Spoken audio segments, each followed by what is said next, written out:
పాఠశాల అని తెలిపెను దేవుడు ఎప్పుడో. యోహాను తల్లి గర్భమందు మరియ వందనం వినగానే గంతులేసెను గర్భంలో అప్పుడే. గర్భంలోనే గుర్తించిన దేవుని కుమారుడు యేసు కంటే ముందుగా వచ్చినాడితడు.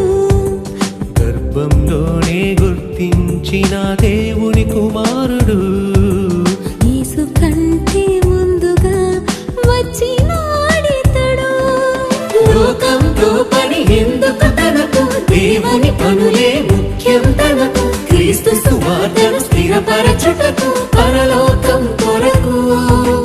లోకంతో పని ఎందుకు తనకు, దేవుని పనులే ముఖ్యం తనకు. క్రీస్తు సువార్తను స్థిరపరచుటకు పరలోకం కొరకు.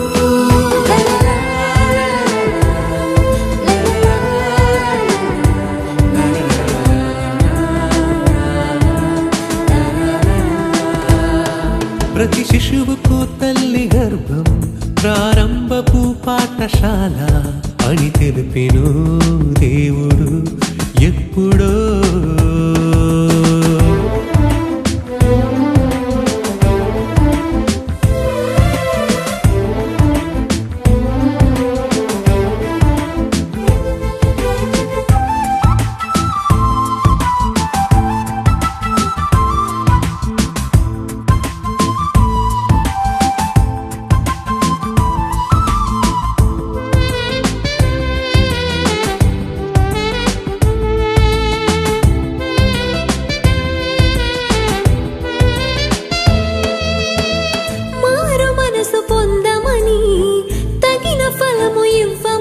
బాప్తిస్మమే ఇచ్చిన యోహాను ఇతడే.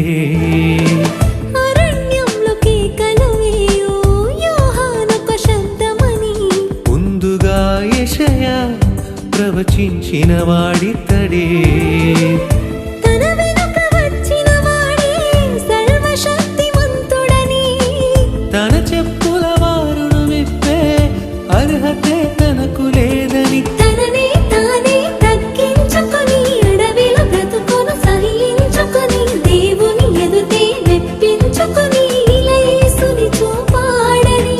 తననే తానే తగ్గించుకొని అడవిలో బ్రతుకును సహించుకొని దేవుని ఎదుటే మెప్పించుకొని ఇలా యేసుని చూపాడని.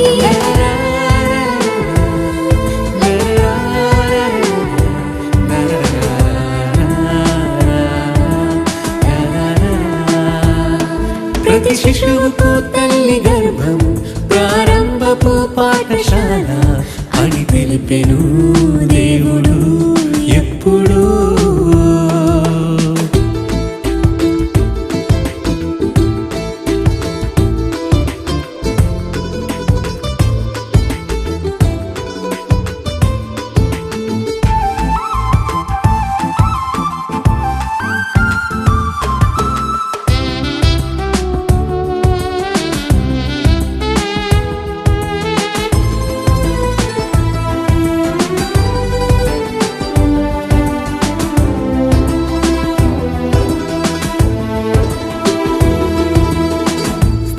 కనిన వారిలో గొప్పవాడు యోహానే.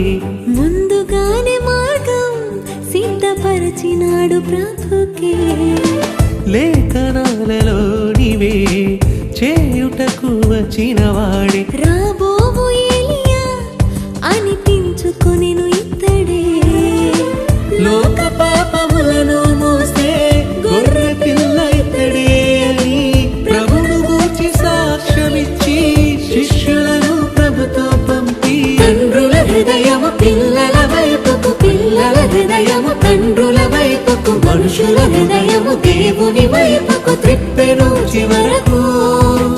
తండ్రుల హృదయము పిల్లల వైపుకు, పిల్లల హృదయము తండ్రుల వైపుకు, మనుషుల హృదయం